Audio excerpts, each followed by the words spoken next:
ഇത് ഫ്രഷ് ആയിട്ടുള്ള red rose dry ചെയ്തെടുത്തതാണ് കേട്ടോ. അപ്പോൾ ഇതിൽ ചെയ്യാനുള്ള ഫ്രെയിമും കൂടെ നോക്കിയാലോ.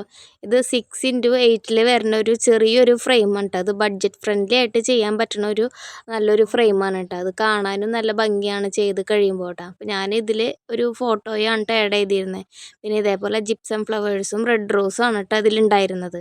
അപ്പോൾ ഞാൻ ഇതേപോലെ ഇങ്ങനെ ഫോട്ടോ വെച്ചിട്ട് അതിൻ്റെ ചുറ്റും ഇതേപോലെ അറേഞ്ച് ചെയ്തിട്ടാണ് വെച്ചത് കേട്ടോ. ഇതുപോലെ വുഡിൻ്റെ ഫ്രെയിമുകൾ ചൂസ് ചെയ്യുമ്പോൾ നമുക്ക് നമ്മളുടെ ബഡ്ജറ്റിനനുസരിച്ച് ഏത് സൈസിൽ വേണമെങ്കിലും കസ്റ്റമൈസ് ചെയ്യാൻ പറ്റും കേട്ടോ. അപ്പോൾ ഇതിൽ സ്ക്വയർ വേണമെങ്കിൽ അങ്ങനെ ചെയ്യാം, റൗണ്ട് എല്ലാ സൈസിലുള്ളതും നമ്മുടെ കയ്യിൽ അവൈലബിൾ ആണ് കേട്ടോ. അപ്പോൾ ഇതൊക്കെ ചെയ്ത് കഴിഞ്ഞിട്ട് ലാസ്റ്റ് ഒരു കോട്ടും കൂടെ കൊടുത്തു കഴിഞ്ഞാൽ ഇതിൻ്റെ ഫൈനൽ റിസൾട്ട് ആവും കേട്ടോ. അപ്പോൾ കഴിഞ്ഞ പ്രാവശ്യം ഞാൻ ഇട്ടിരുന്ന വീഡിയോയ്ക്ക് ഒരുപാട് റെസ്പോൺസ് കിട്ടിയിട്ടുണ്ടായിരുന്നു കേട്ടോ. കഴിഞ്ഞ പ്രാവശ്യം ഞാൻ ഇട്ടതൊരു റീവർക്കിൻ്റെ ഒരു വർക്കാണ് കേട്ടോ. അപ്പോൾ അതേപോലെ സപ്പോർട്ട് ചെയ്ത പോലെ എല്ലാവരും അതേപോലെ തന്നെ സപ്പോർട്ട് ചെയ്തോളൂ കേട്ടോ. അപ്പോൾ ഇതാണ് ഇതിൻ്റെ ഫൈനൽ റിസൾട്ട് വരുന്നത് കേട്ടോ.